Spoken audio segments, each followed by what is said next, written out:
بسم اللہ الرحمن الرحیم۔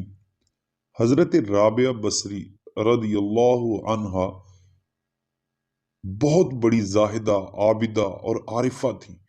ان کی پیدائش پر خواب میں آپ کے والد گرامی کو حضور اکرم صلی اللہ تعالی علیہ وسلم کی زیارت نصیب ہوئی، اور حضور علیہ السلام نے فرمایا کہ تیری یہ بچی بہت ہی مقبولیت حاصل کرے گی، اور اس کی شفاعت سے میری امت کے کئی افراد بخش دیے جائیں گے۔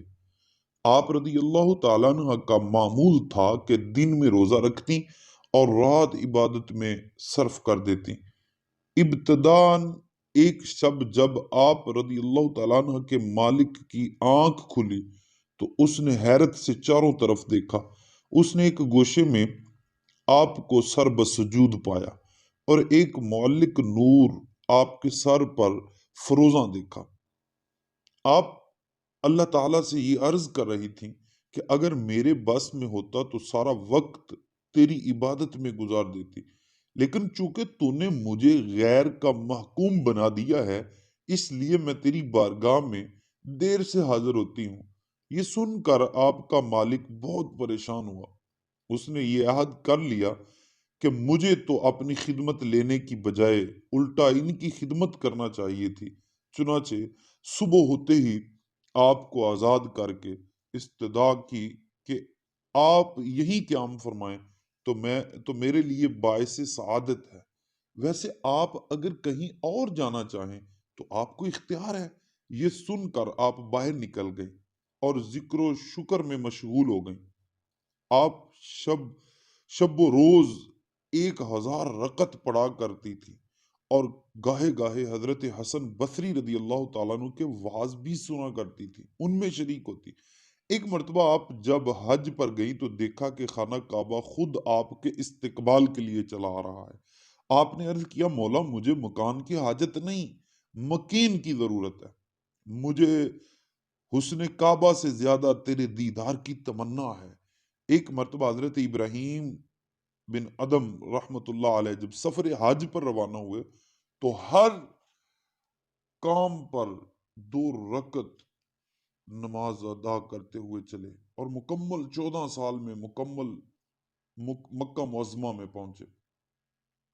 دوران سفر یہ بھی کہتے گئے کہ دوسرے لوگ تو قدموں سے چل کر پہنچے ہیں، لیکن میں آنکھوں کے بل پہنچوں گا۔ اور جب مکہ میں داخل ہوئے تو وہاں خانہ کعبہ دکھائی نہ دیا۔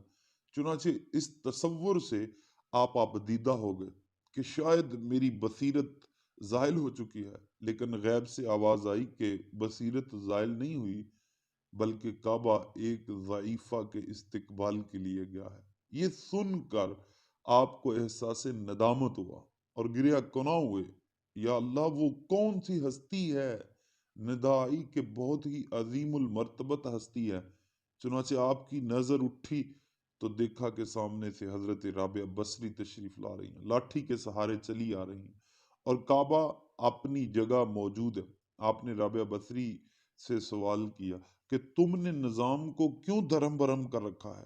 جواب ملا، میں نے تو نہیں کیا، البتہ تم نے ایک ہنگامہ کھڑا کر رکھا ہے جو 14 برس میں کعبے تک پہنچے ہو۔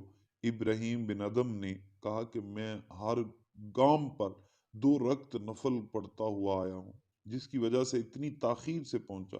رابعہ بصری نے فرمایا کہ تم نے تو نماز کے ساتھ فاصلہ طے کیا ہے، اور میں عجز و انکساری کے ساتھ یہاں تک آئی ہوں۔ پھر ادائیگی حج کے بعد حضرت رابعہ بصری رضی اللہ تعالیٰ عنہ نے اللہ تعالیٰ عز و جل سے رو کر عرض کیا، تو نے حج پر بھی اجر کا وعدہ فرمایا ہے، اور مصیبت پر بھی صبر کرنے کا بھی، لہٰذا اگر تو میرا حج قبول نہیں فرماتا تو پھر مصیبت پر صبر کرنے کا ہی اجر عطا کر دے، کیونکہ حج قبول نہ ہونے سے بڑھ کر اور کون سی مصیبت ہو سکتی ہے۔ پھر آپ بصرہ واپس آ گئیں اور عبادت میں مشغول ہو گئیں۔ جب اگلے سال حج کا زمانہ آیا تو فرمایا، گزشتہ سال کعبہ نے میرا استقبال کیا تھا، اس سال میں اس کا استقبال کروں گی۔ چنانچہ شیخ فارمدی رحمت اللہ علیہ کے قول کے مطابق ایام حج کے موقع پر آپ نے جنگل میں جا کر کروٹ کے بل لڑکنا شروع کر دیا اور مکمل 7 سال کے عرصے میں عرفات پہنچیں۔ وہاں یہ غیبی آواز سنی کہ اس طلب میں رکھا ہے، اگر تو چاہے تو تمہیں اپنی تجلی سے نواز سکتے ہیں۔ آپ نے عرض کیا کہ مجھ میں اتنی قوت و سکت کہاں، البتہ رتبہ فقر کی خواہش مند ہوں۔ ارشاد ہوا کہ فقر ہمارے قہر کے مترادف ہے، جس کو ہم نے صرف ان لوگوں کے لیے مخصوص کر دیا جو ہماری بارگاہ سے اس طرح متصل ہو جاتے ہیں کہ سارے منہ فرق باقی نہیں رہتا، پھر ہم انہیں لذت وصال سے محروم کر کے آتش فراق میں جھونک دیتے ہیں، لیکن اس کے باوجود ان پر کسی قسم کا حزن و ملال نہیں ہوتا، بلکہ حصول قرب کے لیے اثر نو سرگرم عمل ہو جاتے ہیں۔ مگر تو ابھی دنیا کے 70 پردوں میں ہے، اور جب تک ان پردوں سے باہر آ کر ہماری راہ میں گمزن نہ ہوگی، اس وقت تک تجھے فقر کا نام بھی نہ لینا چاہیے۔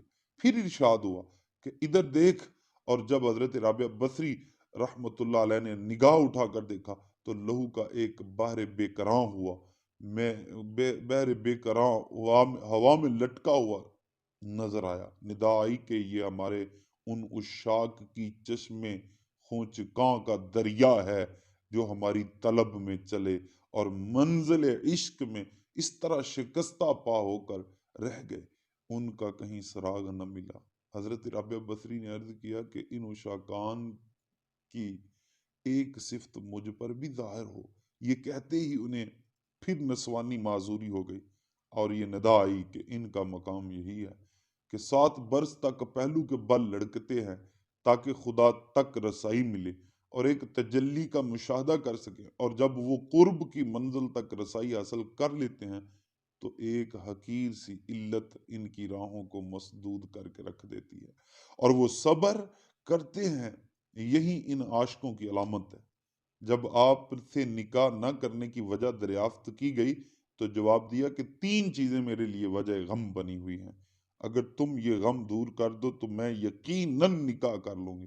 اول یہ کہ کیا خبر میری موت اسلام پر ہوگی یا نہیں، دوم روز محشر میرا نامہ اعمال نہ جانے سیدھے ہاتھ میں ہوگا یا الٹے ہاتھ میں، سوم روز معاشر جب جنت میں ایک جماعت کو دائیں طرف سے اور دوسری کو بائیں طرف سے داخل کیا جائے گا تو نہ جانے میرا شمار کس جماعت میں ہوگا۔